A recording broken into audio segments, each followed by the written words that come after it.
than to a sporting event. The atmosphere before a game, I think Game Time Decisions has that same exact atmosphere. This is our arena.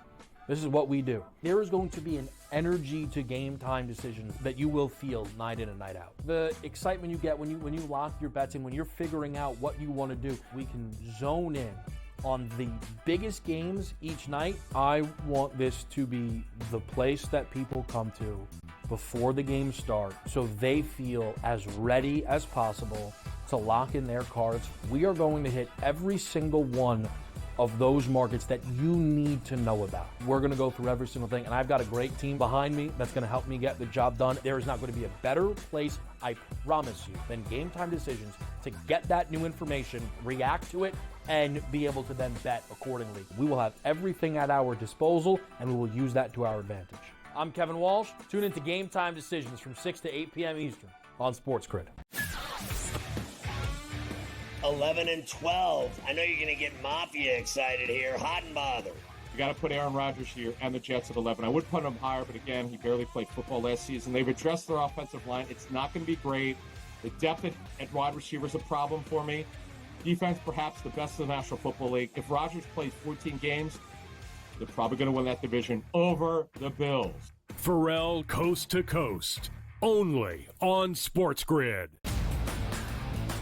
Rory Mack, it is going to be remembered. It will be a lasting image from the 2024 United States Open, just like Bryson DeChambeau's 55-yard bunker shot. We love big-time winners. Like, you win a championship, we want to hear from you. You get the stage. Sometimes it's emotional. It's a great watch. We know we also love the losers who said, you know what, I just can't believe I folded down the stretch. Let me face the music here. You sort of get a new light there. The Early Line, only on SportsGrid.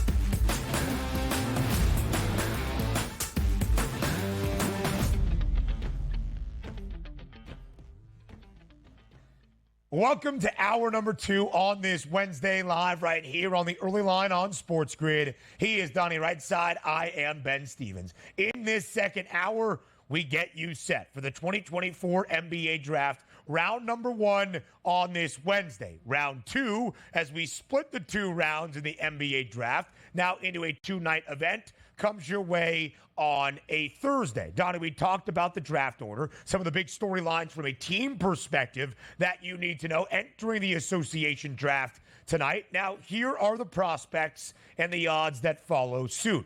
Zachary Rizache is now the hefty odds-on favorite, near a $4 minus money price at minus 390 to be first overall. Yesterday, minus 270. Just about a week and a half ago, it was his French countryman, Alexander Sarr, who was the odds-on minus money favorite to go first overall to Atlanta. A lot of the conversation in BK the last 48 hours was the fact that Sarr never worked out for the Atlanta Hawks, but he is the heavy favorite to be the second overall selection made by the Washington Wizards, now at minus 700. Reed Shepherd, after his only year at Kentucky, an odds-on favorite, greater than $2, to go third overall to the Houston Rockets. Steph Castle, Manas Buzelis, also minus money favorites to go fourth and fifth, respectively. Donnie, the first 5 picks in the top 10 that you see there all have a minus money price. From that point on, plus money numbers, some value, and some uncertainty on the odds board.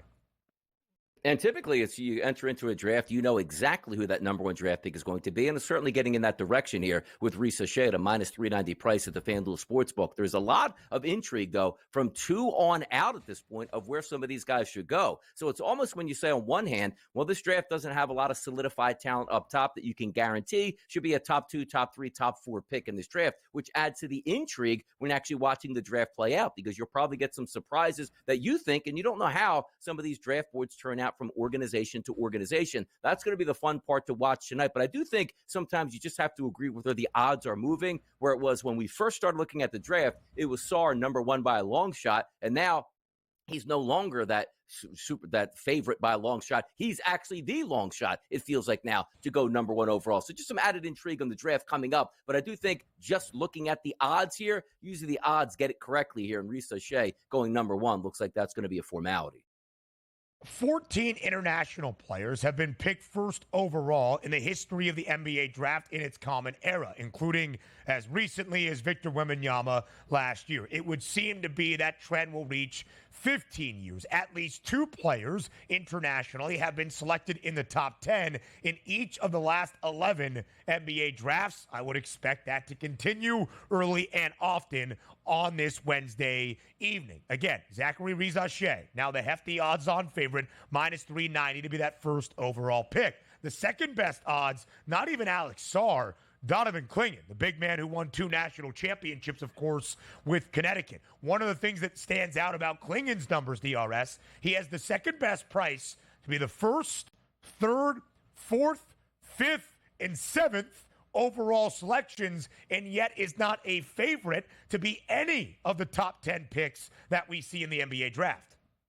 It is interesting because typically you'd say to yourself, okay, if we're looking at the number 1 overall pick odds here, Risa Shea is a heavy favorite at minus 390, but the guy second in line is Donovan Clingan at a plus 450 price. You go, oh, well, if it doesn't go 1, then Ben, he's definitely going 2. And then you look at the number 2 overall picks here at minus 750 for Sarr. And then you see Donovan Clingan at a 20-1 with 2 guys in front of him. Technically, Reed Shepherd at a tie with him, but also Risa Shea at a plus 750 price. So it's just odd the way the pricing is actually working out, where you figure if you're second in line to be number 1 pick, you should be second overall in the draft. But different teams and different draft boards have different needs. That's why you're getting that change up here for us.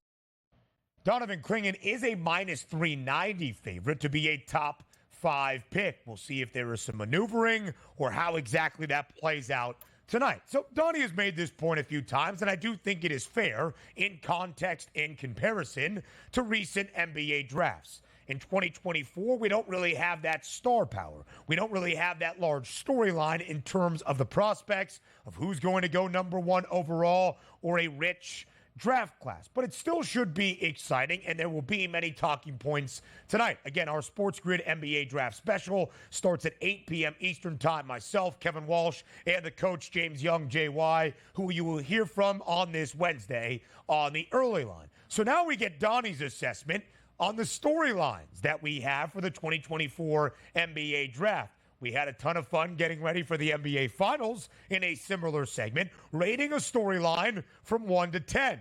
10 being wildly intriguing, 1 being, who cares? So let's start with the first storyline, Donnie. Rate the storyline. The NBA draft shifting to a 2-day format. It's basically a 1 at this point, and you probably couldn't have picked a worse draft to actually have a 2-day, which you don't, put it this way, Ben, in my mind, you don't even have a 25-minute draft at this point here. You're going to want to see who's number 1 just because that's interesting, and shout out to the boys putting in some hard work in that studio tonight, because you are going to put in that work just to try to keep eyeballs on that show, and for good reason. That's why the talent's in the studio tonight. But having said that, Risa Shea goes 1, and you go, oh, okay, that's great. And maybe they said, well, we're going to put it on 2 days because Bronny's probably going to go day number 2. If you check some of the numbers now at the FanDuel Sportsbook on where Bronny James is going to go, there could be a chance Bronny James doesn't even go on day number 2 at this point. There is no need for day number 2 at this point for the NBA draft. So the fact that they have a 2-day draft and try to hype that up there, missing the point, especially this year, one of the worst drafts probably of my lifetime. We used to fly through the second round, 2 minutes on the clock for each team selecting. Now it's been up to 4 minutes as we have made the NBA draft, much like the NFL draft, a media and television event.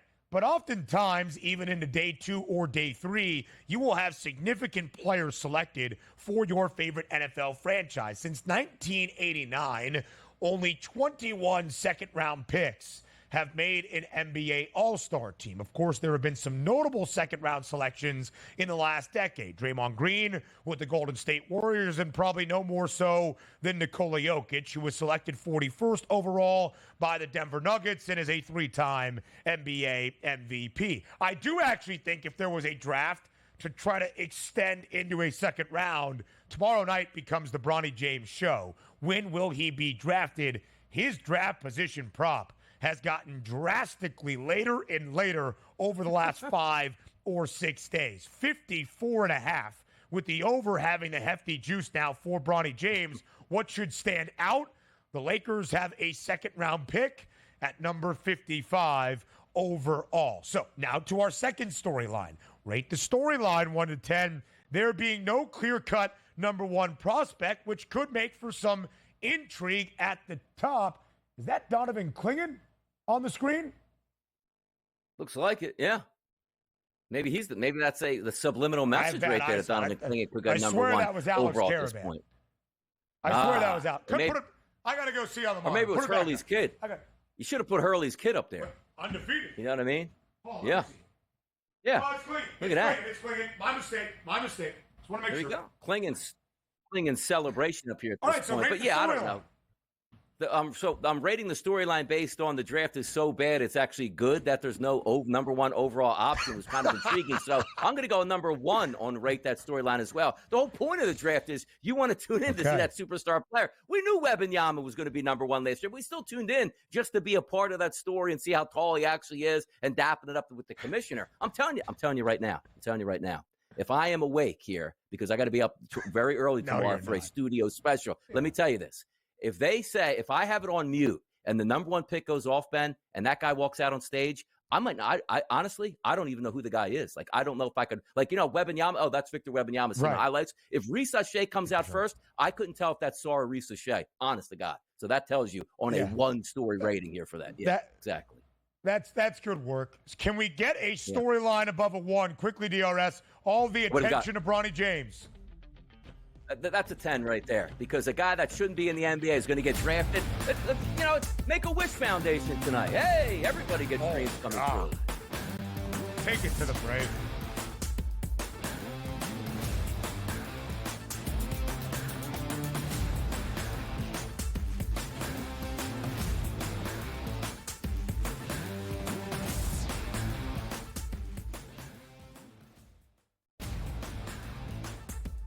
Technically, despite having the most wins in both the AL and all of Major League Baseball, 52 of them for New York, no longer the best winning percentage. You expect your front offices to hit that gas pedal when it comes time to get a better team on the field post All-Star break, because the one thing that you know from the Yankees and the Orioles is what, Ben? You're going to fight with each other throughout the stretch here, and you want home field advantage. The Early Line, only on SportsGrid. You know, this guy is the mad scientist. I mean, he's all about green density. So in my mind, I feel like he's going to have the green speeds dialed in, and the angles he needs to land them and all that sort of stuff. I feel like he's going to be a good spot and playing the course well. And he's going to be hitting less club into a lot of these par threes too. So I just, we're talking about using a live guy. I love Bryson this week. I'm riding with Bryson. Only on SportsGrid. This new sports integrity partnership, Genius Sports, is involved in this. More protection. They said that's going to allow them to beef up their protection and add more integrity monitoring tools to essentially catch bad behavior before it happens. This comes, obviously, after a just ton of scandals we've had across sports betting lately, whether it's the MLB umpire, Pat Hobert. Newswire, only on SportsGrid. Despite me being a Yankee fan, I think Joe would deserve the label as Aaron Judge's biggest fan, not through any bias, but just through the amount of money that he's made anybody who's been betting on him. I just had him for that home run, and I'm going to go back to it today. That home run coming in at plus 230. Max Fried here, while he has been strong, this is Aaron Judge. Game time decisions, only on SportsGrid.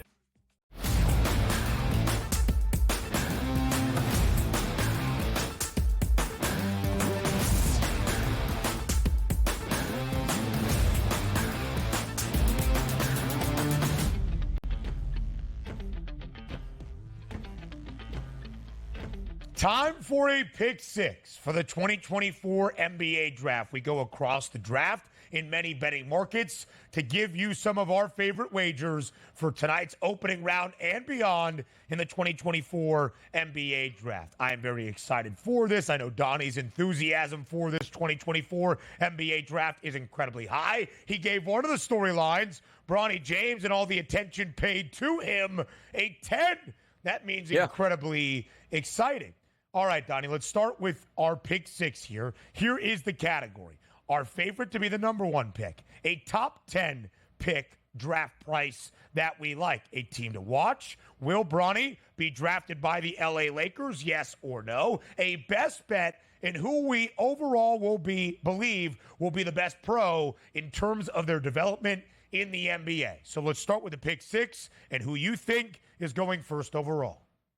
Yeah, it's got to be Reese Shea. And again, it has to do with any breakdown here for myself saying, boy, I really think he fits in perfectly with the Atlanta Hawks or what it might be. But I'm an oddsman here, and I'm going to keep to it. If you are seeing a guy rise up that draft board, that means information is leaking out that lets us know he is going to be the number one pick. So a minus 390 price is probably as good as it's going to get. And throughout this afternoon, Ben, what do we expect? 390 to 490 to 650 to 7 to 1 at that point, minus 700, I should say. So Reese Shea for me, number one, just because the odds are moving in that direction. And it's been a clear indicative number for the past week and a half where that number has gotten substantially lower. And I expect it to get even lower as the day moves on. A few weekends ago, I was over in the great state of New Jersey where you can bet the NBA draft prices in the Garden State. For some reason, not here in the Empire State. And listening to our coach, JY, saying that he actually thought Zachary Riza-Shea was a better fit for Atlanta, I decided to take a sprinkle, plus 185 on Riza-Shea, when at that time, Alex Sarr was close to a minus $2 favorite. Now that is completely flipped. Feeling pretty good about that number. So like Donnie, I agree that Zachary Riza-Shea will go first overall to the Atlanta Hawks. A top 10 pick, one that intrigues. Donnie is going with Ron Holland. How come? What's the breakdown? Yeah, here's the breakdown here. Like the draft, we don't have a lot of talent in. Some names I know, some names I don't know. Ron Holland's name, I have no idea. So it can't be as bad as some of the guys that I've watched in college basketball or the guys coming from overseas. So my simple handicap is I don't know much about this guy, but he can't be any worse than what we're seeing out here that's going to be drafted tonight. Ron Holland, minus 105, top 10 draft pick. How about that analysis? I got to love that analysis. I'm sure Kevin Walsh would love to hear that here on the day of the NBA draft. Ron Holland is a name that maybe just trickled to the back of your mind because he was the number 2 overall recruit for the 2024 class collegiately, a consensus 5-star prospect that originally had committed to Texas before going to the now defunct G League Ignite, where he averaged nearly 20 points a game in the games that he played this year for G League Ignite. Don't mind the move, minus 105 on Ron Holland. Would not be surprised to see him in the top 10. I'm taking a sprinkle. Zach Edey, plus 250 for the 2-time reigning National Player of the Year in men's college basketball. I really believe if the year was 1984 or 1994, Zach Edey would be a $5 odds-on favorite to be the number 1 overall selection. But things look a little bit different on the hardwood now. I do believe in the development of Zach Edey and the fact that I think he's going to have a successful NBA career. The shot has already improved. I know it is going to. Agile, nimble for his 7'4" frame, and I believe he can be a game changer in the post.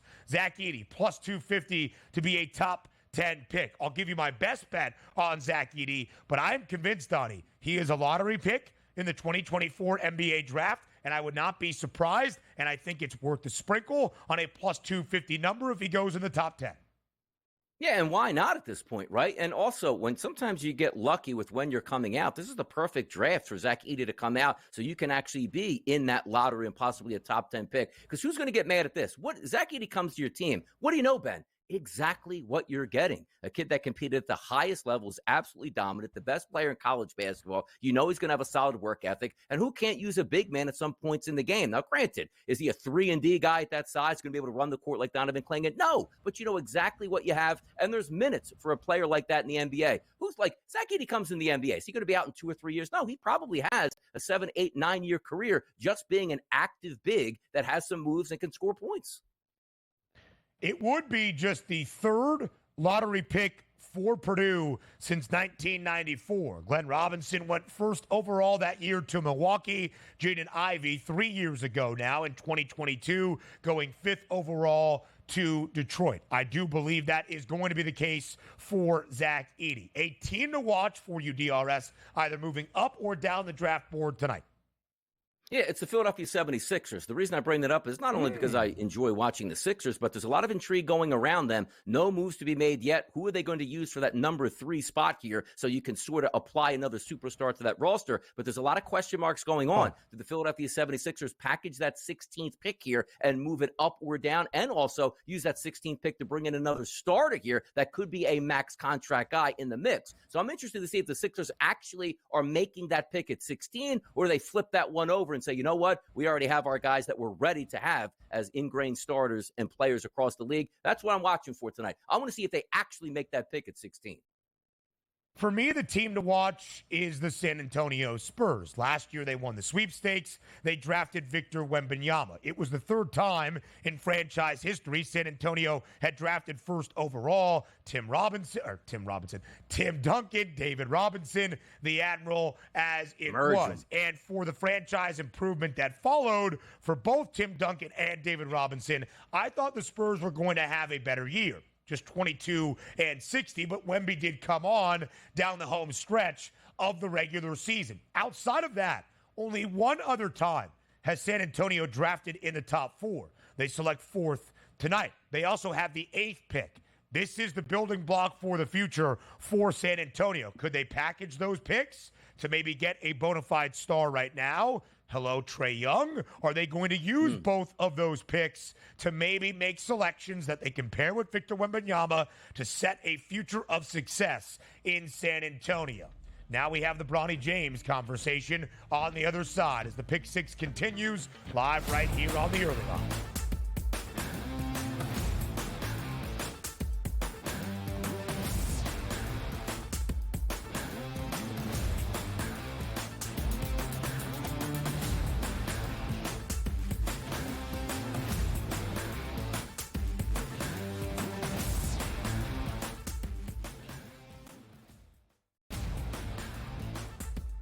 Technically, despite having the most wins in both the AL and all of Major League Baseball, 52 of them for New York, no longer the best winning percentage. You expect your front offices to hit that gas pedal when it comes time to get a better team on the field post All-Star break, because the one thing that you know from the Yankees and the Orioles is what, Ben?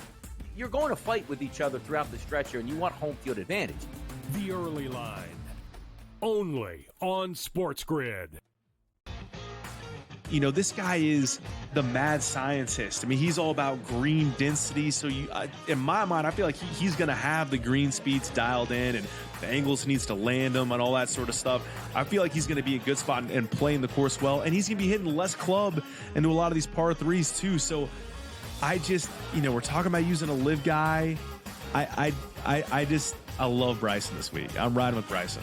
Only on SportsGrid. This new sports integrity partnership, Genius Sports, is involved in this. More protection. They said that's going to allow them to beef up their protection and add more integrity monitoring tools to essentially catch bad behavior before it happens.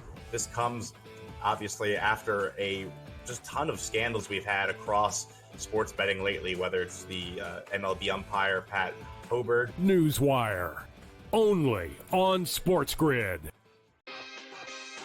Despite me being a Yankee fan, I think Joe would deserve the label as Aaron Judge's biggest fan, not through any bias, but just through the amount of money that he's made anybody who's been betting on him. I just had him for that home run, and I'm going to go back to it today. That home run coming in at plus 230. Max Fried here, while he has been strong. This is Aaron Judge. Game time decisions, only on SportsGrid.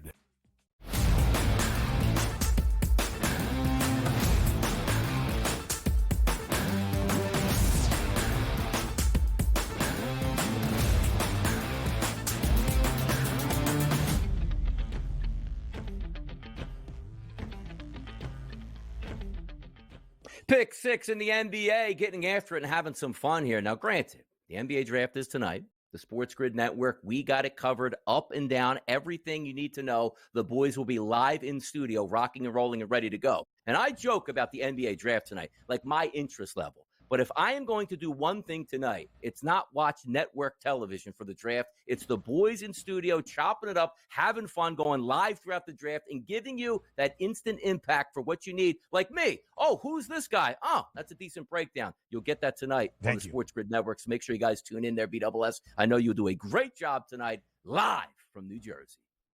DRS, you know that means the world to me. However, I feel your words are false as the draft special starts at 8 p.m. Eastern time. And knowing we are going to be in studio tomorrow together in New Jersey, and that's a 3 a.m. wake up for you, I don't expect you to be up. But if you are at 8 p.m. Eastern, make sure you tune in to SportsGrid's NBA Draft Special, which will continue, by the way, with a special in-studio look on Thursday for round number 2. Of course, a 2-night event now in the NBA draft. And a ton of the attention on Thursday will be on Bronny James. Is he drafted? Where is he drafted? And which team does he go to? So we continue the pick 6 with a simple question. Will Bronny James be drafted by the Los Angeles Lakers? Absolutely, he's going to be drafted by the Lakers, and right now at the FanDuel Sportsbook, it's a minus 145 price for him to get drafted by the Lakers. That is a great bet, and if you're just looking at correlations here, the reason I said yes, and I'm emphatic about it, and again, it's not a handicap on LeBron James himself. It's just looking at the optics. When we're taking a look at last week, his draft status, let's just call it somewhere around that 40 range, 40 and a half, right? Will he go over or under? It was going to be interesting to see where that market moved because it went lower. It didn't mean necessarily that the Lakers were going to take him. It means other teams are going to be interested, and we might have, and a bidding war is the wrong thing to say, but you might have, let's just say, 2 or 3 teams going, you know what? We'll spend a draft pick here. I know the Lakers and or the Phoenix Suns and or somebody else might draft him. We might have to slide up and take him now when we thought he probably should go a little bit later in the draft. But now we're seeing his draft stock slip, which means that he probably has already had a team that goes, we are selecting you here, and has shut the door on everybody else. And the reason this is interesting, Ben, overall is because this isn't the normal draft board. This is Rich Paul, maybe one of the impactful agents in the NBA that let it be known 2 weeks ago. If you're going to draft this guy, he's not going to the G League. He's going to have a one-way contract. You're going to pay this guy. He's an NBA roster. If not, don't draft him here. So the fact that his status is going down, which means other teams are going like, well, we might have drafted him in the second round, but we wanted to develop him and put him in the G League. That really only leaves one team left that's going to be okay to having him as the 15th guy on the roster on a night-to-night basis. That's the Lakers. Minus 145. I love that bet at the FanDuel Sportsbook, and I just took that over the commercial break. We have seen the odds on Bronny James, who was one of 5 players for this 2024 NBA draft class to even have a draft position prop over under. When we showed it to you for the first time late last week, it was 40 and a half. The over had the juice. It is now dropped by 14 draft position slots to 54 and a hook. The over has the juice at minus 158. Why is that number convenient? The Lakers have 1 second-round pick, and it's at number 55 overall. So there's your bet, minus 145 to the Lakers. There's a pick band bet you can make on Bronny James, 51 to 55 at minus 140, including selection number 55 overall. That's how I would bet Bronny James because he will be a Los Angeles Laker. If he is not, I do not believe that he is drafted in 2024. I wish I had the cojones to be like Donnie Rightside and say that my best bet for the 2024 NBA draft was a 20-1 number, and that's why DRS is here. Who is it, and what's the bet? Yeah, it's going to be Donovan Clingan, and I like this pick because he's not particularly supposed to go number 2, but in a draft where we're unsure of who that top 5 is going to be, and he's been nothing but rising the board over the past couple weeks here, why can't he be the number 2 overall pick at this point? And also, when you're looking at price points, give me a best bet at a minus 175 or a minus 225. Like, no, go for the gusto in this one. It would not surprise me if Donovan Clingan goes number 2 overall, and that's a good price point at 20-1. We'll talk about this next in our Fade the Public poll happening a little bit earlier on this Wednesday. I think Donovan Clingan has a chance to be the best pro out of this NBA draft, as we'll show you on the pick 6. But my best bet, that's Zach Edey under 15 and a half. That draft position prop no longer there, but it was yesterday afternoon. The under had the juice. Now the over has the juice on the updated prop of 14 and a hook. Of course, the first 14 picks, that's the NBA draft lottery in the opening round. Zach Edey is going to be a lottery selection. We hear from you about this NBA draft class up next.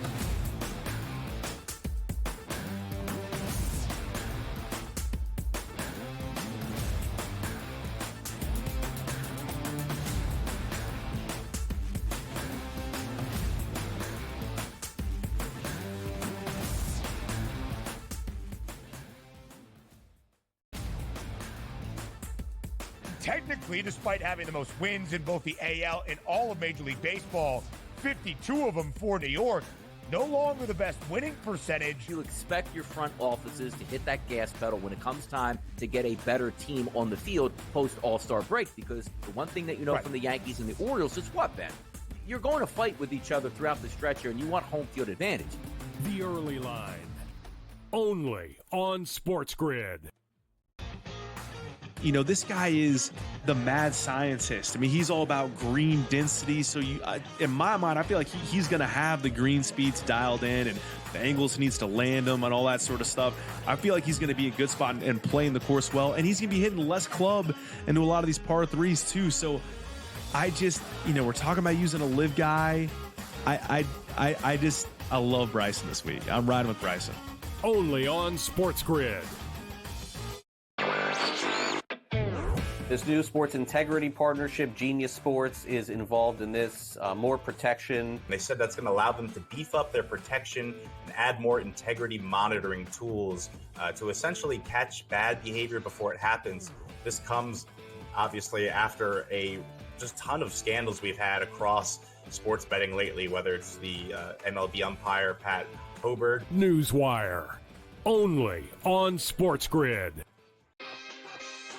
Despite me being a Yankee fan, I think Joe would deserve the label as Aaron Judge's biggest fan, not through any bias, but just through the amount of money that he's made anybody who's been betting on him. I just had him for that home run, and I'm going to go back to it today. That home run coming in at plus 230. Max Fried here, while he has been strong, this is Aaron Judge. Game time decisions, only on SportsGrid.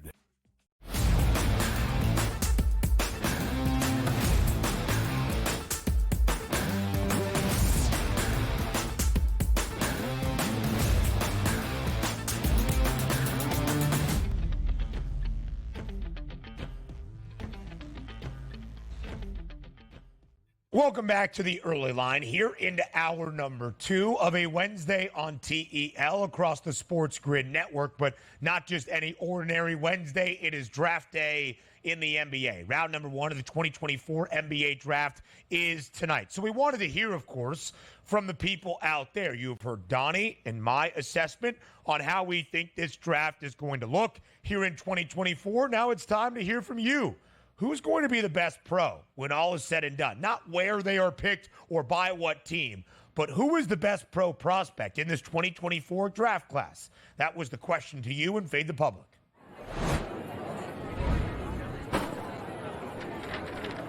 Oof. This could be a sign of one of two things. One, this poll is a little bit earlier than when we normally do it to start off hour number 3. Or, like Donnie has alluded to, there's not a ton of care or attention being paid at this moment to the 2024 NBA draft because of how this draft class is perceived. At SportsGrid, though, which 2024 NBA draft prospect will have the best NBA career? Only 75 votes.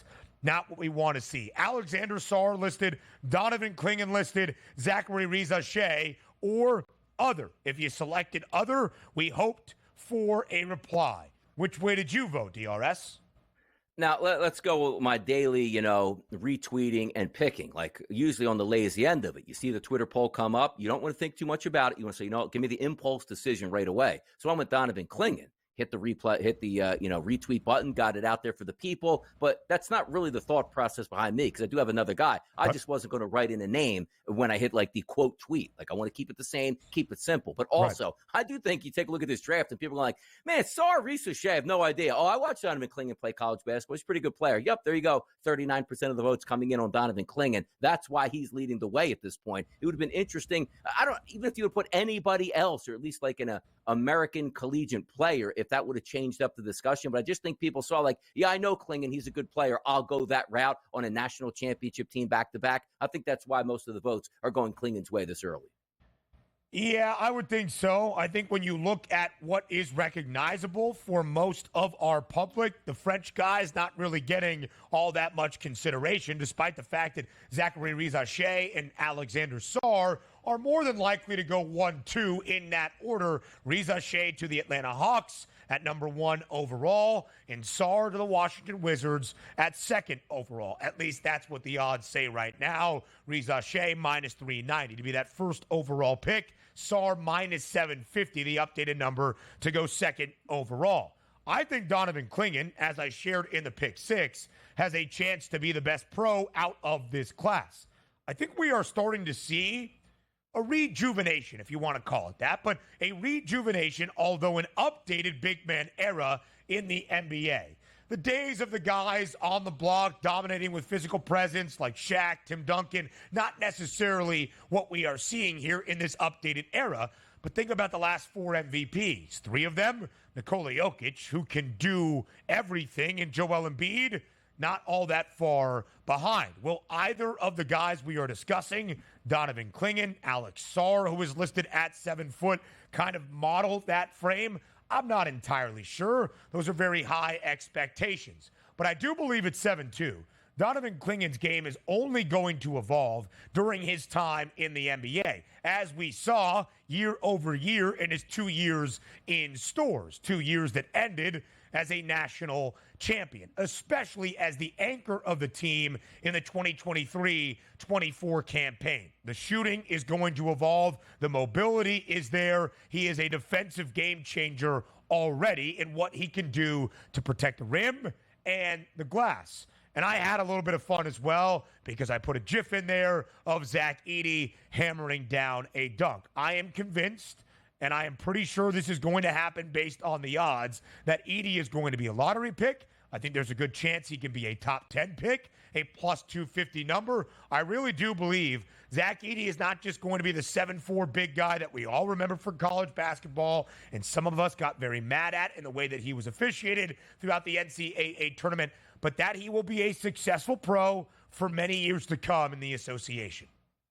Yeah, as long as he stays healthy, right? Because sometimes, big men, you get those feet issues, you get the knee issues, you get the back issues, but there's no reason to believe he can't stick around for at least 5 to 7 years in the NBA because there's always a need for size and there's always a need for a guy who's actually skilled with the basketball. And also keep in mind, a big guy that can make some free throws here, not just saying, hey, you know what, got to pull him out of the game. He doesn't make any of his free throws at this point. The interesting part for me is looking at this draft overall is so many years you have that true superstar top-end talent. Like, nobody would look at last year's drafting. Wembanyama, I don't know where he's going to be in 5 years. Nobody expected to be an all-star and be one of the better players in the National Basketball Association. But if we're looking overall at these players, over the next 5 years, it's going to be interesting. Like, do we actually have an all-star player? Now, some of these games are really going to take off, and guys that we didn't expect to be fantastic just might be fantastic. But it's one of those drafts where I look at, look, I don't know we're going to be here in 5 years with a guaranteed all-star appearance out of one of these guys. So just to bring up to your point there on Zach Edey, I do think it makes a lot of sense because sometimes you go into a draft and all you're looking to do is hit on upside, right? Like, this guy's all the intangibles. If he works out, great. If he doesn't, it's really no big deal. But there is something to be said about drafting a player that you know exactly what you're getting the minute that he gets into camp, and that's what we have that luxury with if you're looking at Zach Edey.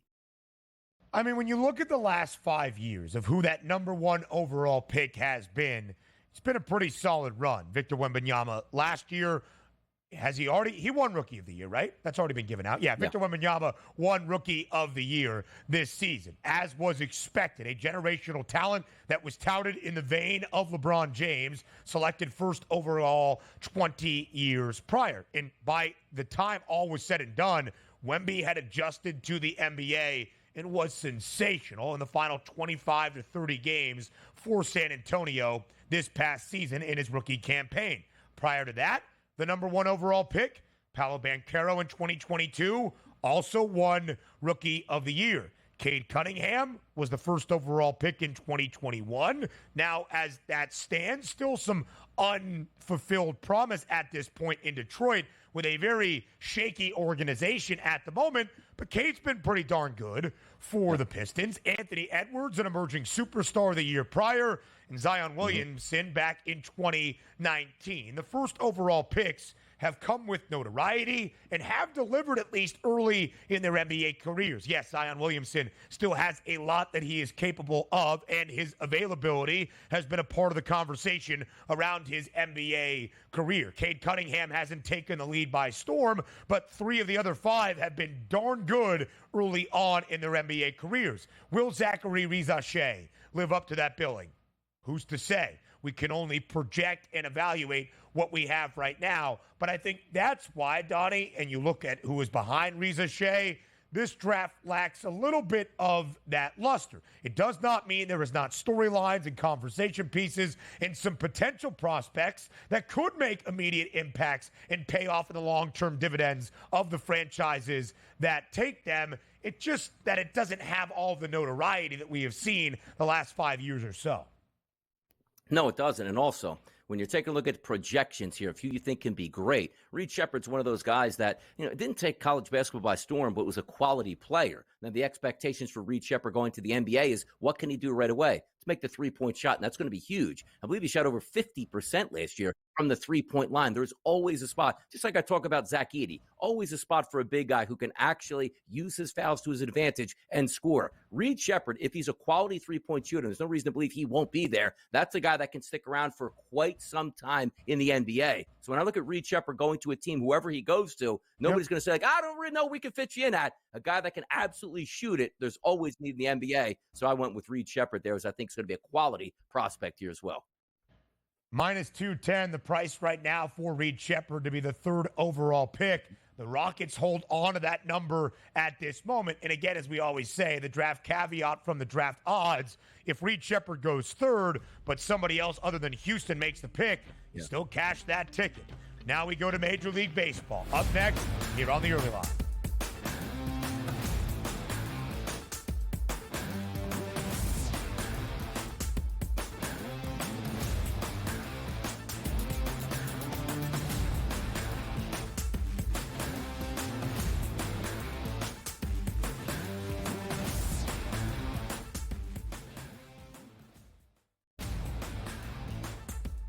Technically, despite having the most wins in both the AL and all of Major League Baseball, 52 of them for New York, no longer the best winning percentage. You expect your front offices to hit that gas pedal when it comes time to get a better team on the field post All-Star break, because the one thing that you know from the Yankees and the Orioles is what, Ben?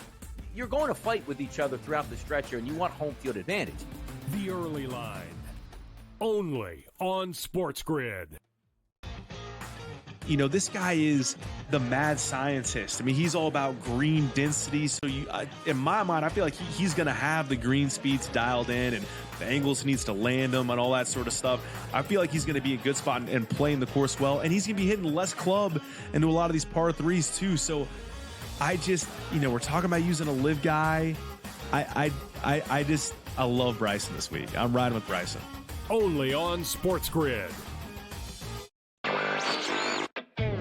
This new sports integrity partnership, Genius Sports, is involved in this. More protection. They said that's going to allow them to beef up their protection and add more integrity monitoring tools to essentially catch bad behavior before it happens. This comes, obviously, after a just ton of scandals we've had across sports betting lately, whether it's the MLB umpire, Pat Hobert. Newswire, only on SportsGrid. Despite me being a Yankee fan, I think Joe would deserve the label as Aaron Judge's biggest fan, not through any bias, but just through the amount of money that he's made anybody who's been betting on him. I just had him for that home run, and I'm going to go back to it today. That home run coming in at plus 230. Max Fried here, while he has been strong, this is Aaron Judge. Game time decisions, only on SportsGrid.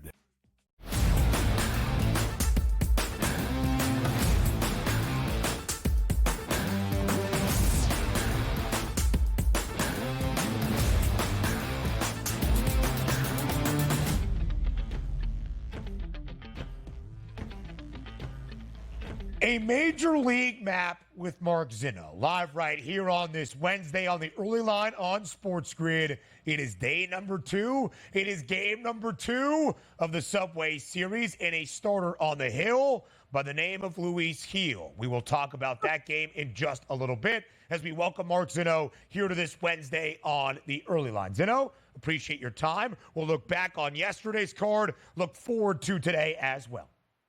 Great to be with you guys. As always, happy Wednesday, and it's always a good day when Luis, don't call me Lucas Gil, is on the mound.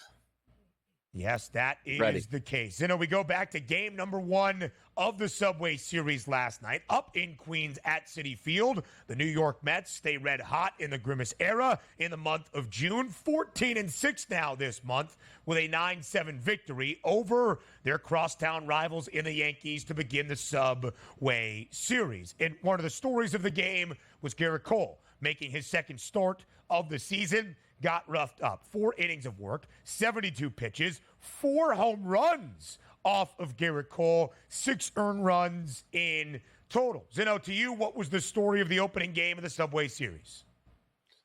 I mean, you can make it about Garrett Cole and how he wasn't sharp and gave up 4 home runs and didn't have a strikeout. But to me, again, you know, one of the prime spots to play against the Mets was because they were home.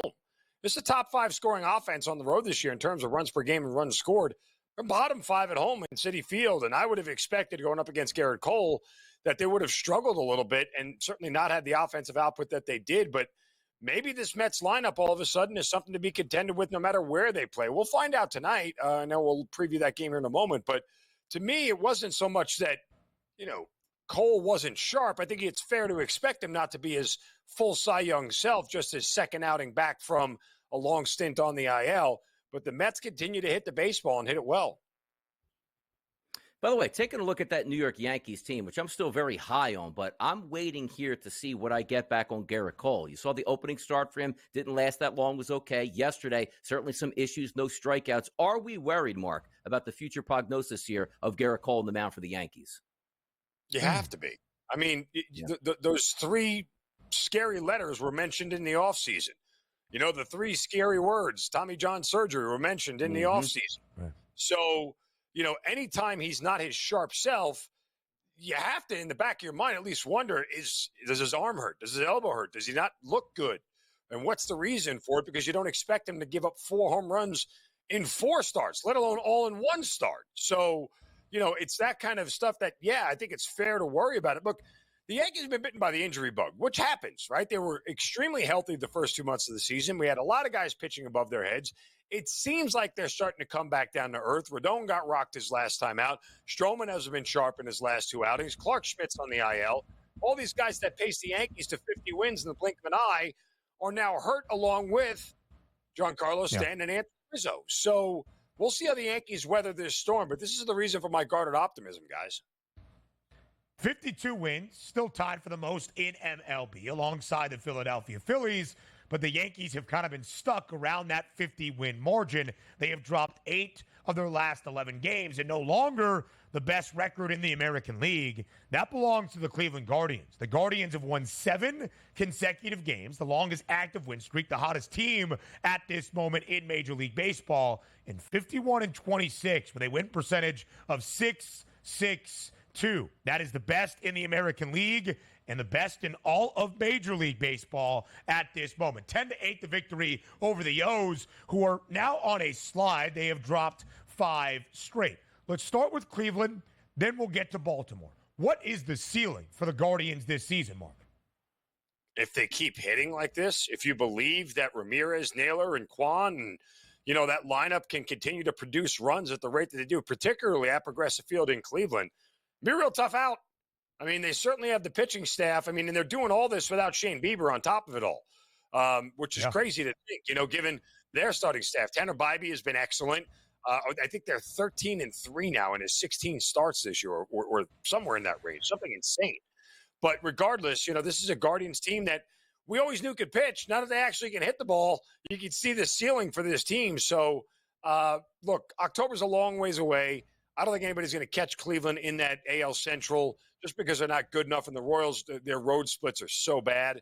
I don't know if the Royals will catch them. I think the Royals are a playoff team. But all that said, Cleveland will really have to prove their mettle in the postseason when they get down to it. And also, Mark, you take a look at Cleveland. Not really a fluke here either. You are getting quality starting pitching, but their run differential is a plus 107, so certainly deserving of that 51-26 record. If we take a look at the Baltimore Orioles, the team that they're playing, it was a lot of high hopes this season. They were riding high and now see themselves losers of 5 straight games, still with a run differential of a plus 108. It's a good baseball club. Did they need something more now, or is this just, you know what, Donnie, this is the summertime. Losing streaks are going to happen. I'm not worried at all about the Orioles. I mean, it's kind of weird how this all juxtaposes against one another. They won 6 of 9 games against the Braves, the Phillies, and the Yankees, and then got swept on the road by the Astros and are in danger of being swept at home by the Guardians. So which team is it? Because the Astros, I still believe, can make the playoffs. They possibly could still win the AL West, rather. So I wouldn't count them out yet because Seattle's just – their run differential and their offense is putrid on certain nights.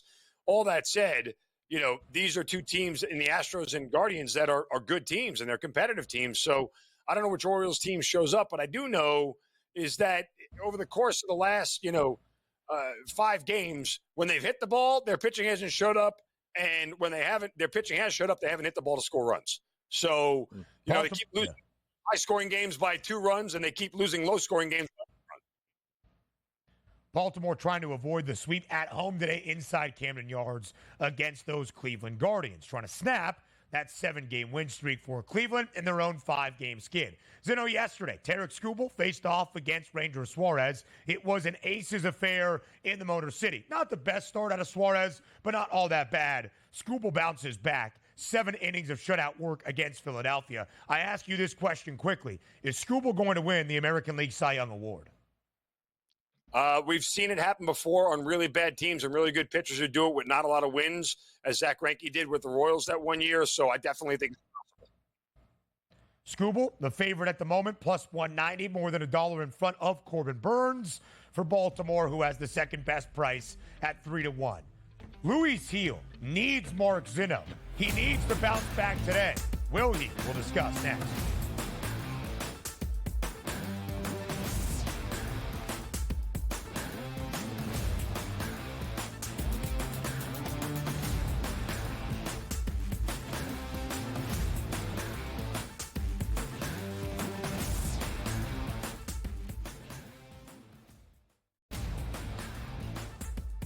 Technically, despite having the most wins in both the AL and all of Major League Baseball, 52 of them for New York, no longer the best winning percentage. You expect your front offices to hit that gas pedal when it comes time to get a better team on the field post All-Star break, because the one thing that you know from the Yankees and the Orioles is what, Ben? You're going to fight with each other throughout the stretch here, and you want home field advantage. The Early Line, only on SportsGrid. You know, this guy is the mad scientist. I mean, he's all about green density. So in my mind, I feel like he's going to have the green speeds dialed in, and the angles he needs to land them and all that sort of stuff. I feel like he's going to be a good spot and playing the course well. And he's going to be hitting less club into a lot of these par 3s too. So I just, we're talking about using a live guy. I love Bryson this week. I'm riding with Bryson. Only on SportsGrid. This new sports integrity partnership, Genius Sports, is involved in this. More protection. They said that's going to allow them to beef up their protection and add more integrity monitoring tools to essentially catch bad behavior before it happens. This comes, obviously, after a just ton of scandals we've had across sports betting lately, whether it's the MLB umpire, Pat Hoberg. Newswire, only on SportsGrid. Despite me being a Yankee fan, I think Joe would deserve the label as Aaron Judge's biggest fan, not through any bias, but just through the amount of money that he's made anybody who's been betting on him. I just had him for that home run, and I'm going to go back to it today. That home run coming in at plus 230. Max Fried here, while he has been strong. This is Aaron Judge. Game time decisions, only on SportsGrid.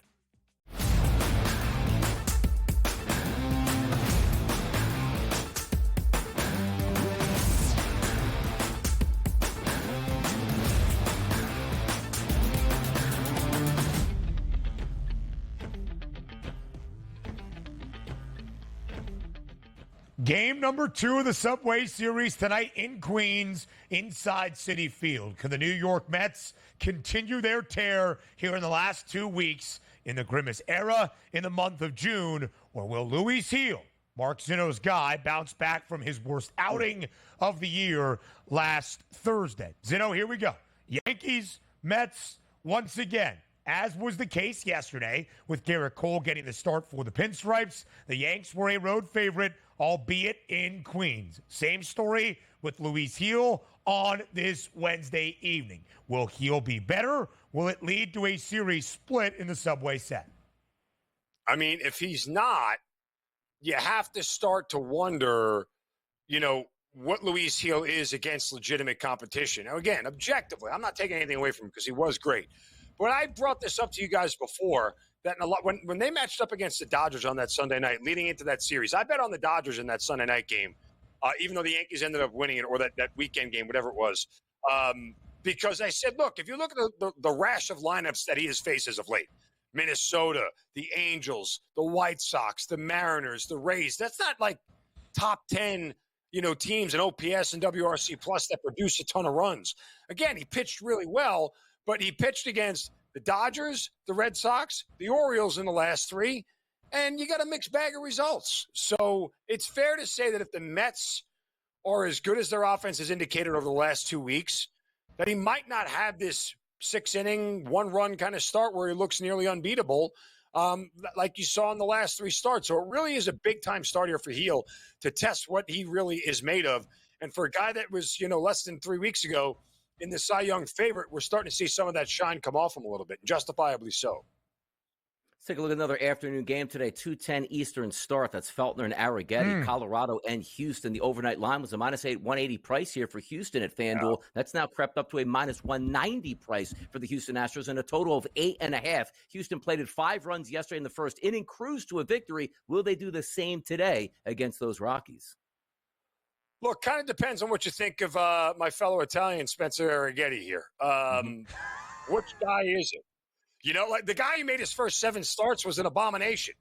From May 30th, on, he's only had 1 start where he's allowed more than 3 runs, and that was last time against the White Sox. He did get bombed against Detroit, but he's been pretty good as of late. All things considered, he hasn't been terrible. If he can get the Astros through 5 innings here, they should be fine to be able to win this game. It's just a question of him hanging on. Now, again, the Astros at home are a team that just hits the heck out of the baseball, as we saw last night. So he should get a fair amount of run support here tonight, or this afternoon rather, and that should be enough to kind of get him over the hump. But I think Arrighetti is worth backing today. With a victory, the Houston Astros would not only win their 7th consecutive game, it would get the Astros back to an even 500 at 40-40. That has not happened. Houston at an even 500 mark in quite some time. Now we go to Fenway Park, where yesterday Boston did lose to Toronto 9-4. 4 RBI day for Vladimir Guerrero Jr., who has been great this week inside Fenway. Snapped a 7-game skid for the Blue Jays. It was just the 2nd loss in the last 10 games for the Boston Red Sox. But with Cutter Crawford on the bump tonight, Boston a hefty favorite, -158 at home inside Fenway. Zinno, what is your assessment of these 2 teams and where they are trending as July is right around the corner? I think Toronto's on the verge of selling this whole thing off and starting over. They're officially off they're on a do not bet list for me. I will not bet the Toronto Blue Jays anymore. I've learned my lesson after about a half dozen of these things this year in certain situations where they're supposed to win. They're just not a good team. They don't have any good pitching. There's not a lot of depth up and down the lineup anymore. And so for all the expectations that they've had every year coming in, they're just not very good. The Red Sox, on the other hand, can hit the baseball. And even though their pitching isn't all that great, they found ways to win. Now, Cutter Crawford's been their tough luck guy. Probably the best guy on their staff. But here's the rub for you guys. They're 4-11 when he pitches as a team because he only gets 3.3 runs of support per start. That's why he's got the record that he has at 3-9. It doesn't look, or 3-7 rather. It doesn't look all that appetizing. But look, he's a high K guy, better than 9 strikeout per inning, 9 per 9. And I would look to the under here. I don't think the Blue Jays are going to get a ton of hits, but Yari Rodriguez, who is starting for Toronto, has not been good. A guy with a ERA near 6 and a WHIP near 2 are never good stats to have. Cutter Crawford, in the last 9 starts he has made, the Red Sox have dropped 8 of those 9. Got off to a great start this year, has come back down to earth. Mark Zinno, we win with Zin. The MLB map on this Wednesday was sensational. We think Hour 3 is up next.